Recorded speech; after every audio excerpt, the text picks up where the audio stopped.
Tales from the Terran Republic, Aftermath 3. Patricia Hu's limo, surrounded by police grav cars, slowly prowled the capital city streets. Inspector Vance, following the impromptu motorcade, smiled grimly. They had the bitch. There was nowhere for her to go now. There was no escape this time. "What are we waiting for?" he grumbled. "Well, arresting a foreign diplomat is not something done lightly," Detective Freeler replied. "They are probably trying to figure out how to do this without starting a war." "We are well past that now," Inspector Vance replied. "Biological weapons. Sounds like the war has already started." "We don't know that," Detective Freeler said wearily. "All we have are some pretty wild claims from a wanted murderer and traitor. John Wintersmith is plenty of things but a traitor. No way. That asshole bleeds Republic blue. I'm much more inclined to believe his version of things," Vance said as he checked his tablet. "What makes more sense, some terrorist group that we have never heard of before or the fucking Horde Mother?" "Inspector," Detective Freeler said cautiously, "I don't think you are exactly unbiased in your assessment of this situation. Ever since that woman showed up, you've been, well, because I fucking knew something like this would fucking happen," Inspector Vance snapped. "I fucking knew that." He was cut off by the vehicle's communicator. The call had been made to bring her in for her protection. "Finally!" he exclaimed as the police vehicles surrounding the limo closed in on all sides and slowed to a stop. The limo, with nowhere to go, had no choice but to do the same. Asterisk, asterisk, asterisk. As Xregnex watched the events unfold on his monitor, Jacksona walked up with yet another cup of coffee. "Bet you a box of Power Bar Extremes that she isn't in there," Jacksona said cheerfully as she handed him the coffee. "If she is, I'll be very happily surprised." "No bet," Xregnex chuckled. "Hopefully we will be able to at least squeeze something out of the driver." "Would you look at that?" Jacksona said as she squeezed in next to Xregnex and looked at his monitor. The door override commands actually worked. "I would have figured that they would have—" "Oh," she laughed. They had a great view of Inspector Vance looking into a completely empty limo. "Oh, he does not look happy." Xregnex giggled as he sipped his coffee. "Jacksona, grab all the data we have from following that damn car and run it over to the Spider. They had to ditch the thing somewhere along the way. Let's see if the AI can find something that we missed." "You got it, boss." Asterisk, asterisk, asterisk. Patricia Hu rubbed her shoulder as she went through a chest of fine clothing in a dusty warehouse. She smiled. It had been a while since she dove from a moving vehicle. It was fun even if she did hit the ground a bit hard. Everything was starting to be a little fun, actually. She had been taken a little off guard at first, but now that her blood was pumping and her brain was firing on all cylinders, she was really starting to enjoy this. She thought of John as a wistful smile played across her lips. Oh, how she wished she could have witnessed his charge through the embassy. It must have been magnificent. Just like he is. She sighed as she thought of him. She was already a bit taken with him before the poison. That was the big danger of that elixir. It was a sword that cut both ways. Even after everything, she still wanted him so very badly. No, it wasn't just that. John was an amazing man. Oh, the things they could achieve together. Today's events only further proved it. He was a man of the most amazing power and resolve. He turned crimson with just a glance and with one masterful stroke cast all of her carefully constructed plans into complete disarray, stripping her bare. Not only that, but he fell upon her best warriors like a lion, tearing them asunder. She blushed as a smile played on her lips. He was the one. He was the one that she had been waiting for all this time. She had to have him. He was a prize worth as much as the entire Republic, no. He was worth more than the Republic. With him at her side, they could rule the entire galaxy, and their line would dominate the entirety of space for generations to come. If only she could make him see the light, share her vision. How wonderful that would be. Her smile grew. She could. It was entirely possible. John clearly demonstrated his resolve today. He showed just how far he would go. She wondered if she could help him go just that tiny little bit further. Her green eyes sparkled wickedly. Yes, she thought with an evil smile. He just needs a little encouragement. She had been going about things all wrong. She had tried to overpower him, to crush his resolve with her own. That had almost been quite literally a fatal error. No, this required a different approach. He didn't need to be crushed. He needed to be fed. He needed to have his resolve strengthened, hardened, sharpened. He needed to be encouraged to become the man that he could be. Isn't that what someone should do for the people they care about? Bring out the best in them? Yes, she could do that for him. She would do that for him. Such a wonderful gift. Such wonderful things she will bring to him. Such wonderful things she would show him. Such wonderful things she would do to him. No, for him. The things he will have to do to win his war against her. She grinned wickedly. His resolve will drive him to do so many wonderful things, become so many wonderful things. He will have to if he is going to win. And he will win, she thought with delight. He will rip, tear, and burn through her previous little silly girlish plans and her weak, pathetic thralls. Oh, she will array them against him and try her very best. He deserved that, her very best. To kill him, but it won't matter. He will triumph. He's going to win, and she would be a fool to believe otherwise. But his victory, oh yes, that victory will be ever so sweet. She laughed a delighted, happy laugh as she spun around in her dirty and torn dress. The darling believes that his war isn't against the Republic, but for it. The wonderful, beautiful fact was that her conspiracy now was the Republic, all of it. Her thralls were everywhere, in everything. She continued to laugh as she spun and danced. She didn't need the Federation anymore. John will do it for her. He will tear it all down. Her wonderful shining star will burn it all down, for her. This was the stuff of legends. Their epic of war, blood, rage, fire, hate, passion, and love will be sung for 1,000 years. Yes, love. Love, love, love, love. It was love. Oh, how she missed this feeling. She loved John Wintersmith, and it felt wonderful. It was just a shame that he didn't feel the same way. At the moment, anyhow. Oh, how she wanted to run to him, but she was no fool. Right now, the fires of their love burned too hot. It would consume them both just like it almost did this morning. How romantic was that? She would have to wait until the fires had cooled a little and he had become what she was going to make him become if he wanted to win. Then, she smiled a truly beautiful, happy smile that lit up the room. Her hand drifted down her belly and slid into her skirt. Then they would be together. As her hand slid under her panties, she moaned and fell to her knees. Asterisk, asterisk, asterisk. In another room, Dawn paced back and forth. What the fuck had happened? The colonel turned traitor and tried to kill them. It was unbelievable. It was beyond unbelievable. Colonel Wintersmith would never become a traitor. Never. Trying to kill the deputy ambassador. That she could believe. The colonel hated her from the start, but traitor.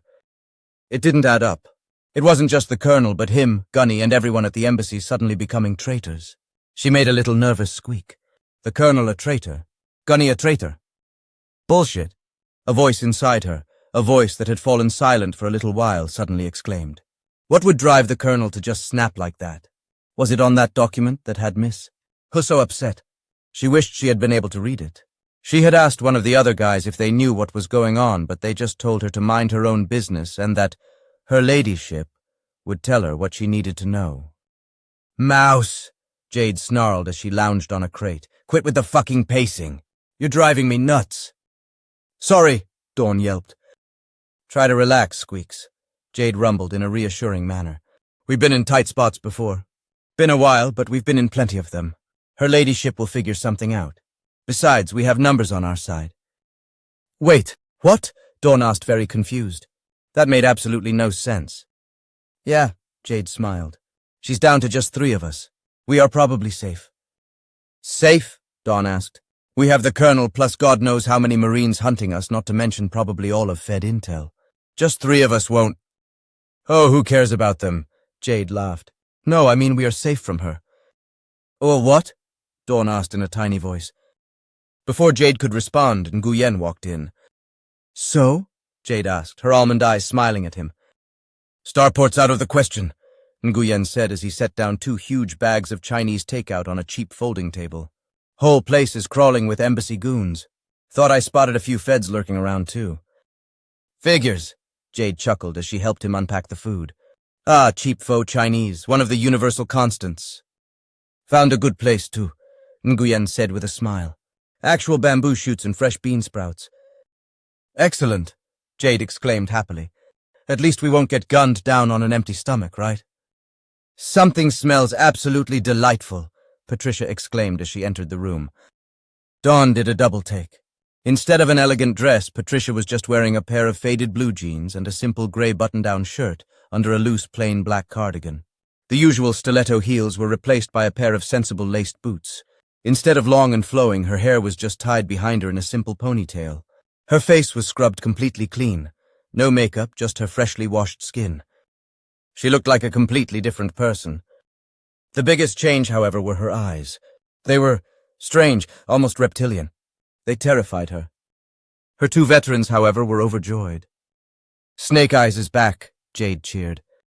"Snake Eyes is hungry," Patricia laughed. "Did they have garlic chicken?" Asterisk, asterisk, asterisk. John, trying to keep a low profile, maneuvered through the Startown crowds and made his way to the noodle shop. It was risky as hell, but it was the only way he could possibly leave a message for Skippy. It might be risky now, but it was only going to get harder as time passed. He had to take this opportunity. God only knows when he would get another. He tried to plan out what he was going to write. What do you say? "Sorry, I've decided to be a complete moron and take on just about the entire Republic. I'll probably bite the big one, but before I do, I just wanted to let you know that I am completely and totally in love with you. Well, later, Fuzzbutt. Sorry for the inconvenience." His heart ached. If only he could see her just one more time, hold her just one more time. This sucked. He left people he cared about before, comes with the job description, but this time it was different. He honestly didn't think he was coming back. Even during the Great War, part of him believed that he was going to make it. That it wasn't goodbye, it was just see you later. This time it was probably goodbye. Fuck! He reached the noodle shop, and the owner gave him even a bigger stink eye than usual. "Hey," John said as cheerfully as he could muster. "Can I leave a message for Skippy here? Do you have a notepad or tablet I could—" "She's waiting." "For you," the owner said, glaring at him. "She's here?" John exclaimed happily. Ignoring him, the owner simply walked into the back and unlocked the metal door leading to the private rooms. Asterisk, asterisk, asterisk. John rushed into the back. Standing there next to the mysterious conference table was Skippy.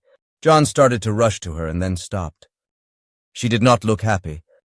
"So," Skippy said, her arms crossed, "you were just going to blow yourself up without even saying goodbye?" "What the fuck, John?" Her voice quivered slightly. "Skippy, You what?" she snarled, advancing towards him. "What? You just going to flush your life down the shitter into the abyss with me and anyone else who loves you? Over what? Some bitch." "Love?" John asked, slightly stunned. "Yeah," Skippy said, shook her head, flopping her ears side to side. "Stupid me." "I love you too," John exclaimed.